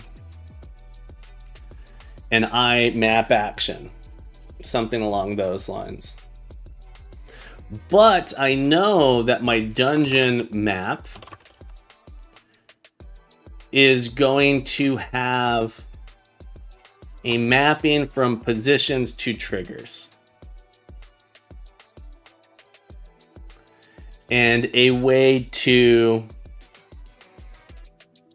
add and remove these. This part makes it trickier, because this is really the key. Yeah, this is the key to look it up from. If the name, really the name is the identifier. So this becomes a mapping from a name to the tile event. Yeah. So I want to have a public, I'm not sure what the interface is yet. Public void add event, tile event to add. throw new exception, not implemented exception. Okay. Remove event. I'll just try remove event. It's going to take in the name of the event to remove.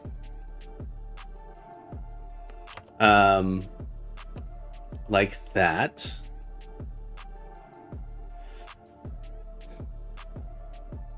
We need a position. That's what's going on here. So we need a position, position like this. So given a position, we can remove the event there, position, and the name. All right, so there's a little bit of a removal index there. So we can have multiple events at a location. Okay, so we'll have a public IEnumerable tile events at position.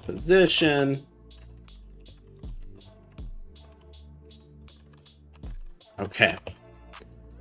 I'm liking this. This is something I can write tests for. This is something that I can utilize. I don't like this. I'm not sure how I feel about it. I feel like this could be subclass a little bit. What I don't like is the equality check on this doesn't make sense because this action here is weird. So part of me is thinking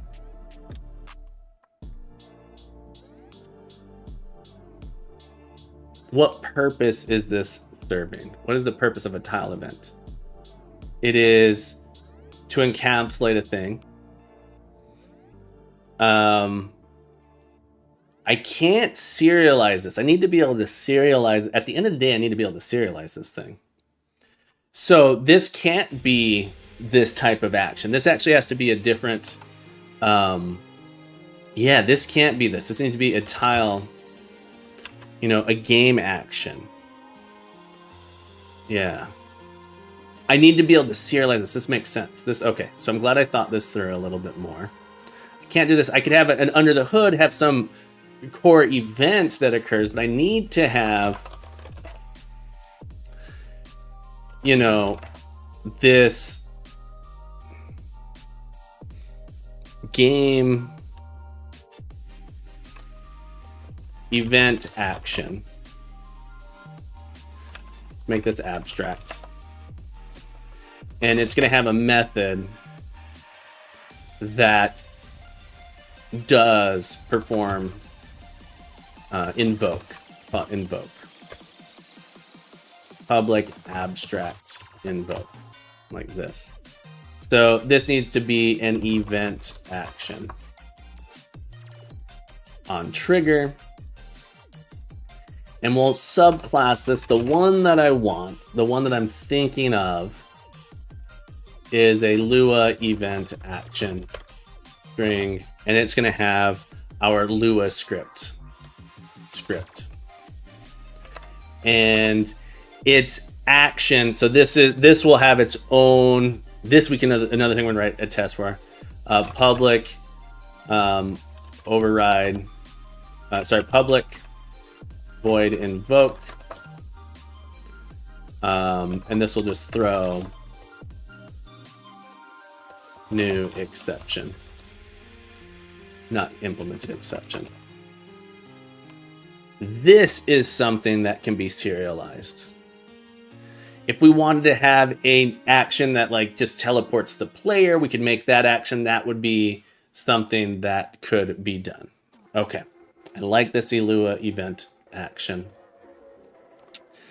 This is serializable. We can save it. These are serializable.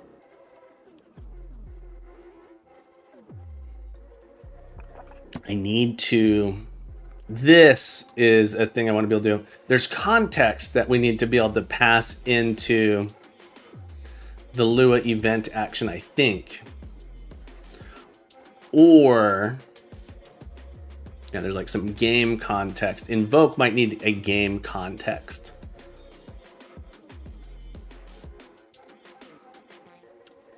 And it needs to be able to modify that game context. So it might return a game context as well. Like, what are the results of performing this action? And then what is a game context? A game context needs to have like the player's position in it.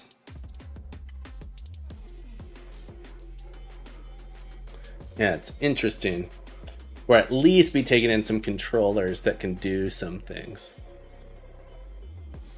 Because if we just run a script and it doesn't have anything attached to it, it doesn't make sense. All right, but we need to be able to add events, remove events,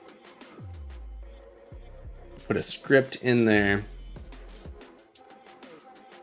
Maybe it's even a reference to a script.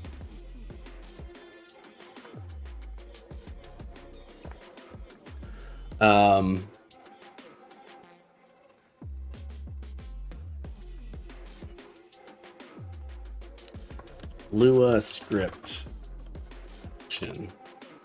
Let's call it Lua event action. I like that. Okay. Okay.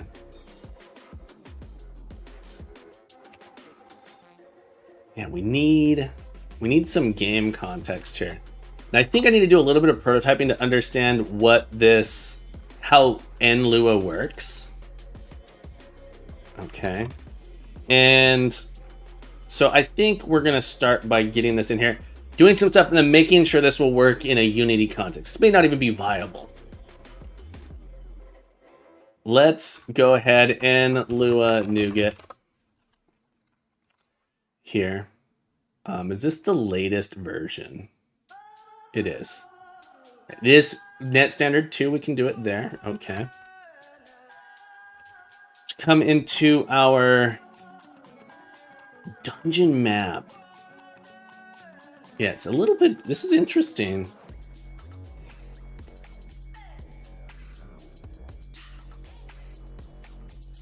I'm noticing these things are being in two different packages doesn't necessarily make a lot of sense because they rely on each other. It's really interesting how I'm trying to separate it, and then it sort of needs to be together. Let's come into our dungeon map here. Let's add this NLua package here. And I want to make a script that modifies. Yeah, there's just a game context that's coming here. It needs to be in this dungeon crawler, or this needs to be combined into one. I'm thinking I'm going to take my dungeon crawler map stuff and move it in here.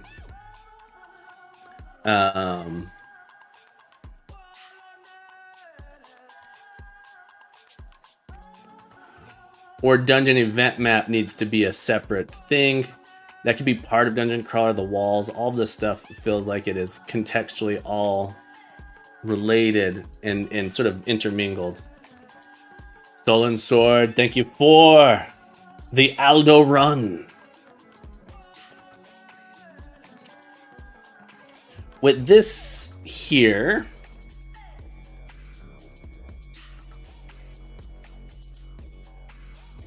thinking.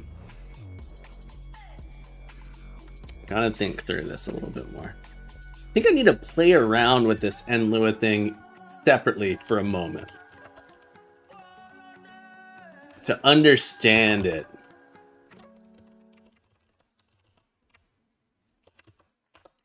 To understand what I'm doing with it, how the context can work together. So let's come into my console program here. And let's play around with some examples. Okay. Can instantiate NetClass without any previous registration. Okay. NLua runs on top of Karalua. Using a new Lua contest and coding. This is interesting. Creating a new Lua state. We need to add the state in there. So it might be that we give it a Lua state. And we say, okay, well, all of our events are going to be, or something that can be turned into a Lua state.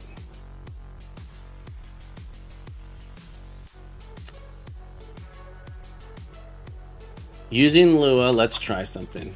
Using and Lua state equals new Lua resolve state dot doString. What is, looks like this runs return 10 plus 3 times 5 plus 2. What is doString return? Returns an object array. It's saying that it's oh, we're getting the first index of it as double result equals console.writeLine result. Okay, didn't like that. State.doString. The operator must be used as a reference or a nullable type. Double is not a value type. Lua can return multiple values. For this reason, doString returns an array. Okay.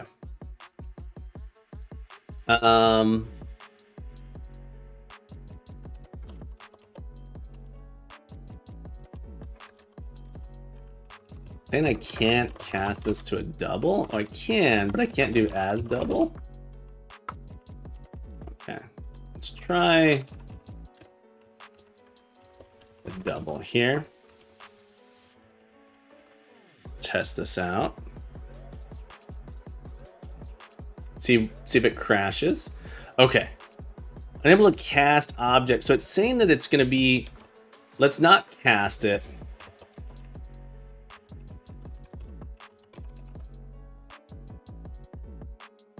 So it gives me back 31.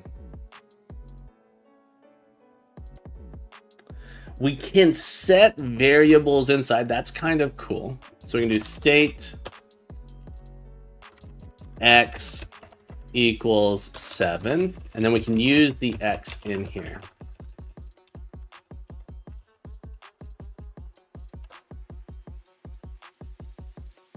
Get 59. Okay, so we can pass in a context here. So it's almost like we need to have a mapping. So our game context, I think, needs to come in. Get back a Lua function here.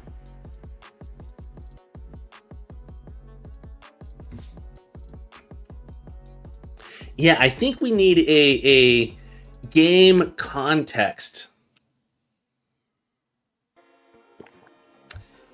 And it needs to be a little bit vague, or we need a way to convert it to a Lua state. We need something that can be converted to a dictionary of like key value pairs. We can give it a class, just an arbitrary class, which is interesting. My question is, how can you use that? Does it turn into a table? Create a global value obj of the .NET type. Some class, this could be any .NET. To access an assembly to create object events inside. Oh, this is interesting. We can access those things directly as methods. So I can actually just pass those in. I think I need a thing that is a game state context or dungeon crawling context tile event context object that knows about our player and it returns a new tile event, like a you know, a new context. So the updated the state as it changed it. What are the things that it modified in there?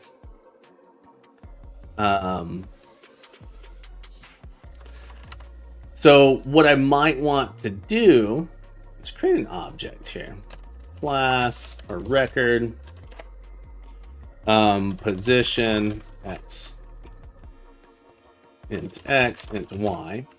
The type of thing I might want to do, position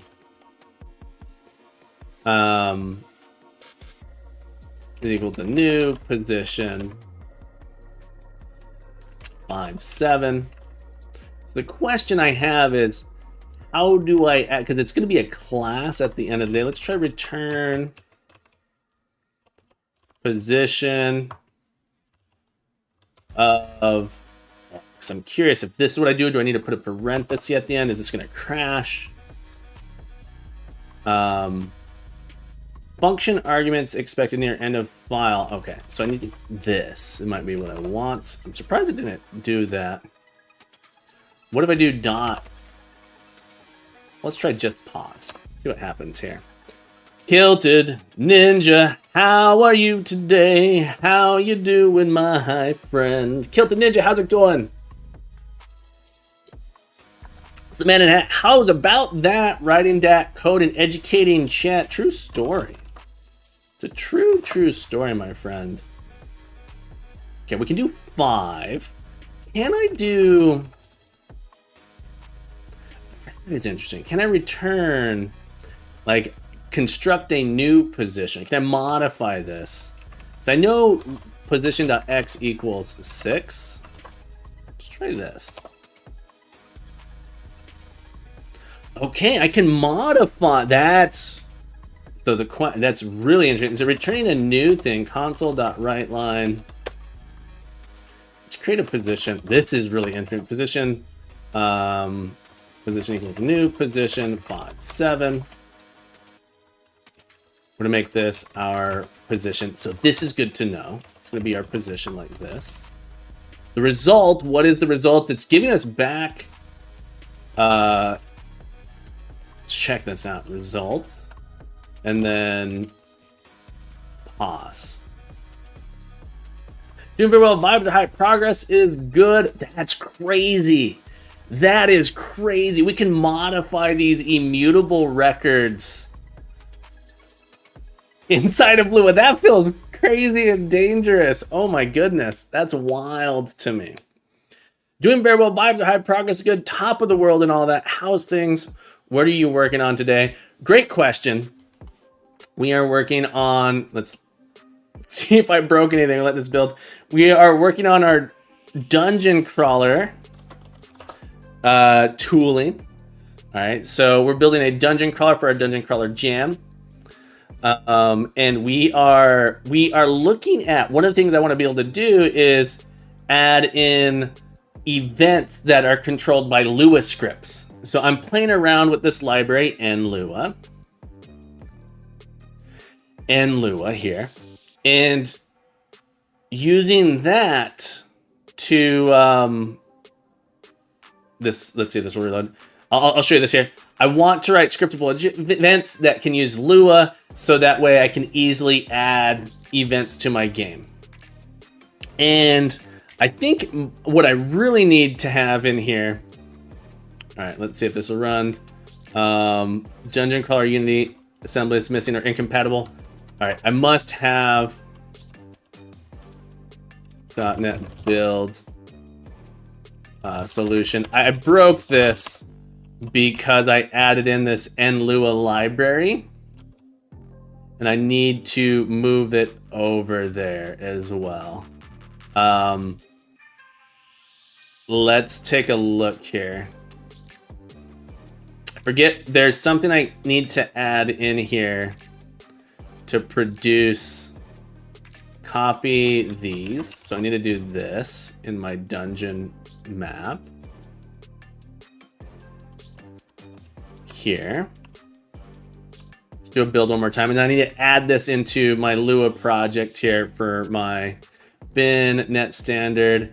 These two things are requirements of my Unity project, and I'm doing some weird stuff in Unity. I'm not programming like a Unity programmer. I'm programming like an insane person, in which I'm saying, can I create an entire Unity game without ever writing a script in Unity which is probably a dumb thing to do. But it's a fun thing to do, you know, because we do what we must because we can.